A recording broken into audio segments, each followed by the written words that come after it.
ఆయన వెంటనే లక్ష్మీదేవిని ప్రార్థన చేశారు. అమ్మా, ఇంత బాధతో ఉంది, ఈవిడ్ని అనుగ్రహించమ్మా. అదే కనకధారా స్తోత్రం. ద్రవిణాంబుధార అని శంకరాచార్యులు వారు అన్నారు. ద్రవిణము అంటే బంగారం, దాన్ని కనకధార అని మార్చారు.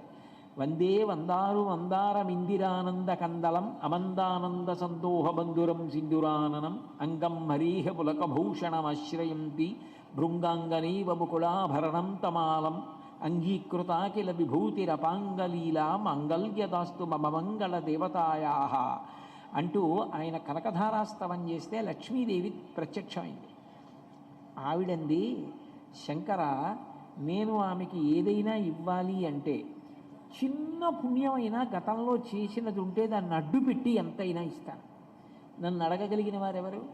ఇంత పుణ్యం ఒకరికి పెట్టినది ఏదైనా ఉంటే దాన్ని అడ్డు పెట్టి ఇద్దును.